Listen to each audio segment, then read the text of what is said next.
अस्सलाम वालेकुम। उम्मीद करता हूँ और तमाम लोग बिल्कुल खैर वाफियत से होंगे।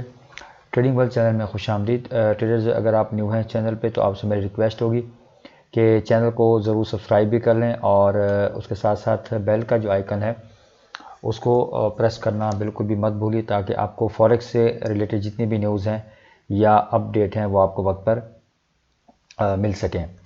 तो ट्रेडर्स, आज हम एनालिसिस करेंगे गोल्ड का, लेकिन उससे पहले हम बात कर लेंगे फॉरेक्स फैक्ट्री न्यूज़ की। तो ट्रेडर्स, कल जो है वो 26 अक्टूबर है और वेडनेसडे का दिन है। तो अगर हम यहाँ पर देखें कि एक हमारे पास AUD की हाई इम्पैक्ट न्यूज़ है CPI की, और उसके बाद जो है हमारे पास कैनेडियन डॉलर की न्यूज़ है। जबकि अगर हम USD की बात करें तो पाकिस्तानी टाइम के मुताबिक शाम 7 बजे जो है ये एक मीडियम इम्पैक्ट न्यूज़ है USD की। तो आप ट्रेडर्स ने कोशिश करनी है कि पाकिस्तानी टाइम के मुताबिक आपने अपनी कंट्री के हिसाब से टाइम देख लेना है। तो 7 बजे जो है वो आपने गोल्ड के ऊपर ट्रेड से अवॉइड करना है। ठीक हो गया, क्योंकि न्यूज़ के टाइम में मार्केट जो है वो काफ़ी आपको पता है कि ख़ास तौर पे जो USD की मीडियम इम्पैक्ट न्यूज़ भी होती है, इसमें भी गोल्ड में काफ़ी वोलेटिलिटी जो है वो आती है। तो इसलिए आपने गोल्ड के ऊपर इस टाइम में ट्रेड से अवॉइड करना है। तो इस चीज़ का आपने जो है वो ध्यान रखना है न्यूज़ का। तो चलिए ट्रेडर्स, गोल्ड में ना आज हम 4 आवर टाइम फ्रेम में इसको थोड़ा सा एनालाइज करेंगे। ये जो आप मूव देख रहे हैं ये न्यूज़ की वजह से भी मूव है, और DXY यहाँ पर जो है वो जिसकी वजह से फॉल हुआ था, तो यहाँ पर वो इफेक्ट गोल्ड में देखा गया। तो गोल्ड ने यहाँ से थोड़ा सा ऊपर की तरफ बूस्ट किया है। लेकिन इसका अगर आप देखें तो हरगिज़ ये मतलब नहीं है कि मतलब यहाँ पर हम ये कह सकते हैं कि 50-50% चांस है। ठीक है, यानी अभी हम ये नहीं कह सकते कि अब इन दो कैंडल्स की वजह से या ये जो एक बनी है 4 आवर की स्ट्रॉन्ग कैंडल कि हम जो है गोल्ड बाय में चला गया है, ऐसा हरगिज़ नहीं है। उसकी वजह यह है कि अभी गोल्ड ने ये जो एक नेक्स्ट इसके लिए एक मेजर जो रेजिस्टेंस जोन है, ठीक है, ये हमारे पास इसको क्रॉस करना ज़रूरी है गोल्ड को बाय में मज़ीद जाने के लिए। ठीक है, अब अगर आप देखें उसकी वजह मैं आपको बताता हूँ। ये एक तो 4 आवर का टाइम फ्रेम है, ठीक है, जो कि बहुत इंपॉर्टेंट टाइम फ्रेम है ट्रेड एग्जीक्यूशन के हवाले से। दूसरा आप देखें ये यहाँ पर आप देख सकते हैं 4 आवर की एक कैंडल है। तो यहाँ पर ये तकरीबन इसने 1 2 3 4 5 6 7, ठीक है, 28 घंटे यहाँ पर मार्केट रुकी रही है। ठीक है, उसके बाद यहाँ पर भी आप देख सकते हैं यहाँ पर दोबारा यहाँ पर रेजिस्ट किया, यहाँ पर रेजिस्ट किया, यहाँ पर रेजिस्ट किया, यहाँ पर दोबारा आज ये रेजिस्ट किया है रीसेंट कैंडल ने। तो इट मीन्स कि अभी हम गोल्ड को बाय में नहीं देख सकते। उसकी वजह जो रीज़न मेन है वो ये वाला रेजिस्टेंस जोन है। मेरी बात समझ आ रही है ट्रेडर्स? ठीक है, इस एक मूव से अब इस तरह तो यहाँ पर भी 3 मूव बने थे, ठीक है, यहाँ पर भी मूव बना था, तो फिर क्या बाय गई है मार्केट? नहीं गई। यहाँ पर भी देखें मूव बना, क्या मार्केट बाय गई? नहीं गई। यहाँ पर भी देखें मार्केट बाय गई? नहीं गई। यानी मार्केट को इस रेजिस्टेंस को तोड़ना बहुत ज़्यादा ज़रूरी है। अगर गोल्ड को बाय में उसी वक्त हम कंफर्मेशन ले सकते हैं। अगर गोल्ड 60 से लेकर 1660, ये तकरीबन 2 का जो बैरियर है, इसको गोल्ड ब्रेक नहीं करता। ठीक है, हाँ, इसको अगर गोल्ड ब्रेक कर देता है तो फिर नेक्स्ट जो हम इसका लेवल देख सकते हैं वो यहाँ पर तो खैर ये 1725 है, इससे मतलब है कि 1725 से 1700, लेकिन हम 1700 का एरिया अपने जहन में एरिया रख सकते हैं कि यार यहाँ से जो है ये यहाँ तक गोल्ड जा सकता है।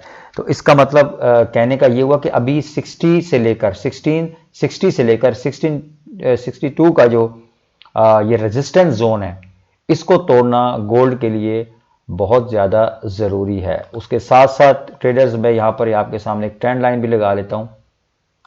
ठीक है, तो यहाँ से कभी कभार क्या होता है कि मार्केट यहाँ से ऊपर जाएगी, फेक आउट देख के दोबारा नीचे, तो ये पॉसिबिलिटी है गोल्ड में, ये भी आप जहन में रखें। ठीक है, तो फंडामेंटली अगर हम देखें ना तो गोल्ड सेलिंग में जा सकता है, इसके बहुत ज़्यादा चांसेस हैं। इसीलिए मैंने 50-50 का कहा है, क्योंकि अभी तक जिस तरीके से ट्रेंड चल रहा है स्ट्रॉन्ग सेलिंग का, तो सेलिंग में है। और दूसरी बात कि इसने अभी तक अपने 1660 से लेकर 16, ये मैं यहाँ पर लेवल लिख लेता हूँ, 1660 से लेकर 1662 यहाँ पर, ठीक है। तो इसको बैरियर को तोड़ना गोल्ड का बहुत ज़्यादा ज़रूरी है बाय में जाने के लिए।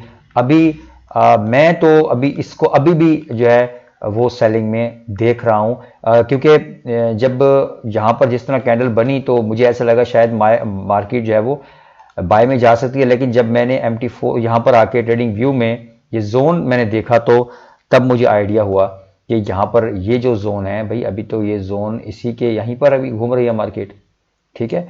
तो कहने का मकसद यह है कि अगर आप ये समझते हैं कि गोल्ड बाय में जा चुका है तो ये बिल्कुल भी गलत है, ठीक है। उसकी वजह क्या है कि इस बैरियर का तोड़ना, जो कि आप देख सकते हैं कितना स्ट्रॉन्ग बैरियर है ये गोल्ड के लिए, बहुत ज़्यादा ज़रूरी है, ठीक है। हो सकता है कि गोल्ड यहाँ से फेक आउट दे के दोबारा एक स्ट्रॉन्ग कैंडल बनाए इस तरीके की, ठीक है, या इस तरीके की या इस तरीके की, तो फिर मजीद नीचे सेलिंग में जा सकता है, ठीक है। अब आप कहेंगे कि बाय अगर हम करें तो कैसे करें, कहां करें, किस लेवल पे करें और क्या स्ट्रेटजी होनी चाहिए। बाइंग के लिए आपको यहां पर 4 आवर की जो कैंडल स्ट्रॉन्ग आप वेट करें उसका, ठीक है। उसके बाद उसके रीटेस्ट का वेट करें और फिर आप 1 आवर के टाइम फ्रेम में जाके उसकी कंफर्मेशन लेके आप बाय कर सकते हैं, ठीक है। लाजमी नहीं है कि आप यहां पर जब रीटेस्ट के लिए आप 4 आवर का ही वेट करें, ठीक है। हाँ, यहां पर आने तक आप जरूर वेट करें 4 आवर में, लेकिन जब रीटेस्ट में जब आप मार्केट दोबारा इस जोन में पहुंचती है तो फिर आप 1 आवर में जाके अगर आपको स्ट्रॉन्ग बुलिश कैंडल मिलती है तो फिर वहां से भी आप बाय ले सकते हैं, ठीक है। तो इट मींस कि पहली पॉसिबिलिटी क्या है, जो फर्स्ट जो पॉसिबिलिटी है जो मुझे नजर आ रही है कि मार्केट यहां से थोड़ा सा ऊपर जाके फेक आउट दे के 4 आवर कैंडल दोबारा नीचे बनती है तो ये दोबारा जो है ना गोल्ड सेलिंग में जा सकता है। फिर नेक्स्ट आपका 16-14 का लेवल हो सकता है। लेकिन अगर गोल्ड स्ट्रांगली इसको ब्रेकआउट देता है कि स्ट्रांग बुलिश कैंडल बनती है तो फिर हम यहां पर चांसेस हैं कि गोल्ड मजीद भी बाय में जा सकता है, ठीक है। तो आपने दोनों सिनारियो अपने जहन में रखने हैं, ठीक है। ऐसा नहीं कि आप कहें कि भाई अब सेलिंग में जाएगा, सेलिंग में ही जाएगा, और ना ही ऐसा है कि अब ये बाइंग में ही जाएगा। तो इसमें 100% कुछ नहीं होता, प्रोबेबिलिटी होती है। लेकिन जिस तरीके से अभी तक गोल्ड अपने 1660 से लेकर 1662 का जोन में जब तक मौजूद है तो अभी हम इसको सेलिंग जोन ही तस्वुर करेंगे, इस जोन को अभी हम सेलिंग जोन ही कंसीडर करेंगे। इनकेस अगर यहां से ब्रेकआउट देता है तो फिर हम इसको बाय में देख सकते हैं। तो ये थी आज की कल के जो वेडनेसडे का दिन है। तो ऐसी इतनी खास हाई इंपैक्ट न्यूज़ भी नहीं है गोल्ड के लिए, तो इसीलिए ये आपने इस चीज़ को जहन में रखना है, ठीक है। और हाँ, अगर यहाँ से कल के दिन 16-14 को भी ब्रेक कर देता है, क्योंकि हो सकता है कि कल यहाँ से, जैसे याद रखिएगा जब मार्केट फेक आउट देती है ना नीचे की तरफ, ऊपर जाके नीचे फेक आउट, तो बहुत ज़्यादा स्पीड में नीचे आती है, ये जहन में रखें। तो वो फिर इस लेवल को तोड़ सकती है 16-14। जब 16-14 का जैसे ही बैरियर टूटा तो फिर ये मजीद 1580 तक जो है वो जा सकता है। तो ये था गोल्ड के ऊपर एनालिसिस कल के दिन का। तो ट्रेडर्स अगर आप न्यू हैं तो चैनल को जरूर सब्सक्राइब करें, दुआओं में जरूर याद रखिएगा। मिलते हैं इंशाल्लाह नेक्स्ट वीडियो में, तब तक के लिए अल्लाह हाफिज़।